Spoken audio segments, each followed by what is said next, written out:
সঙ্গে আমি মাননীয় সংসদ সদস্যকে ধন্যবাদ জানাতে চাই যে তিনি এই গ্রাম বাংলার প্রায় সব সংসদ সদস্যের মনের কথাটা বলেছেন। রংপুর ৪ আসন থেকে নির্বাচিত মাননীয় সংসদ সদস্য জনাব আক্তার হোসেন একটি সম্পূরক প্রশ্ন করতে পারেন। ধন্যবাদ। মাননীয় স্পিকার, আপনার মাধ্যমে মাননীয় মন্ত্রীর দৃষ্টি আকর্ষণ করছি, আমরা যারা প্রত্যন্ত গ্রামাঞ্চল থেকে নির্বাচিত হয়েছি, আমরা আমাদের গ্রামের মানুষদেরকে সাথে নিয়ে আমরা যোগাযোগ ব্যবস্থার দুরবস্থার কারণে আমরা অত্যন্ত ভোগান্তির শিকার।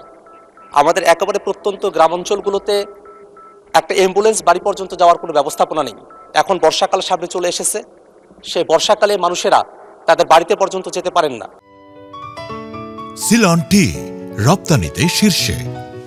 আমি আবার নির্বাচনী এলাকায় দেখেছি এমন কিছু জায়গা রয়েছে চরাঞ্চল, যেখান থেকে বাজারে পণ্য পৌঁছাতে গেলে রাস্তার অব্যবস্থাপনার কারণে, রাস্তা না থাকার কারণে সেখানে পণ্যের মূল্যবান কমে আসে, কৃষককে ভোগান্তির মধ্যে পড়তে হয়। আবার সামনে শীতকাল, তখন ধুলাবালিতে মানুষদেরকে কষ্ট করতে হয়।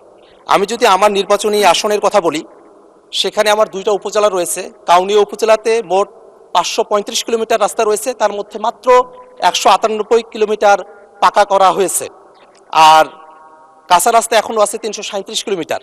পীরগাছা উপজেলায় 842 কিলোমিটার রাস্তা রয়েছে, পাকাকরণ করা হয়েছে মাত্র 291 কিলোমিটার, কাঁচা রাস্তা এখনও 551 কিলোমিটার। অর্থাৎ আমার রংপুর 4 আসনে যে 1377 কিলোমিটার রাস্তা রয়েছে, তার মাঝে মাত্র 489 কিলোমিটার পাকাকরণ করা হয়েছে, এখনও 888 কিলোমিটার পাকাকরণ করতে হবে। এর বাইরেও, জরিপের বাইরেও আরও 1000 কিলোমিটারের উপরে রাস্তা রয়েছে। আমার জানতে চাওয়ার বিষয় হলো যে সরকার বিভিন্ন সময় অনেক মেগা প্রকল্প গ্রহণ করে থাকে, যে মেগা প্রকল্পগুলোর মধ্য থেকে দেশ এগিয়ে যায়। আমাদের মাননীয় মন্ত্রী মহোদয় এবং আমাদের সরকার, তারা কি এবার আমাদের স্থানীয় পর্যায়ে যাতে যোগাযোগ ব্যবস্থার উন্নতিটা সঠিকভাবে হয়, মানুষেরা যাতে তাদের বাড়ি পর্যন্ত অ্যাম্বুলেন্সটা অন্তত নিয়ে যেতে পারে, সহজে যাতে যাতায়াতটা করতে পারে, সে কারণে রুটিন পাকাকরণ কার্যক্রমের অতিরিক্ত হিসেবে পাকাকরণের জন্য মেগা প্রকল্প গ্রহণ করবে কিনা, সেই ব্যাপারে আপনার মাধ্যমে মাননীয় মন্ত্রীর দৃষ্টি আকর্ষণ করছি। ধন্যবাদ মাননীয় সদস্য। মাননীয় মন্ত্রী।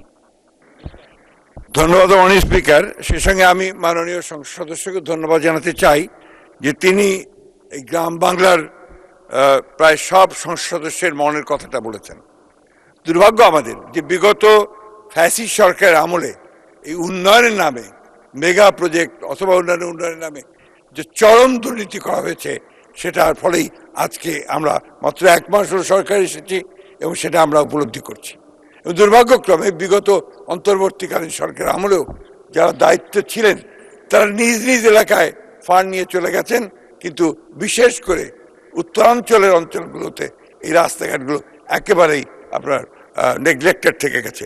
আমি আপনার মাধ্যমে মাননীয় সংসদ সদস্যকে এই কথা দিতে পারি যে ইনশাআল্লাহ আগামী দিনগুলোতে আমরা এই ধরনের কোনো দুর্নীতিকে প্রশ্রয় না দিয়ে আমরা গ্রামাঞ্চলের রাস্তাঘাটগুলোকে, যোগাযোগ ব্যবস্থাকে সবচেয়ে বেশি গুরুত্ব দিয়ে কাজ করবো ইনশাআল্লাহ। মাননীয় স্পিকার, ধন্যবাদ।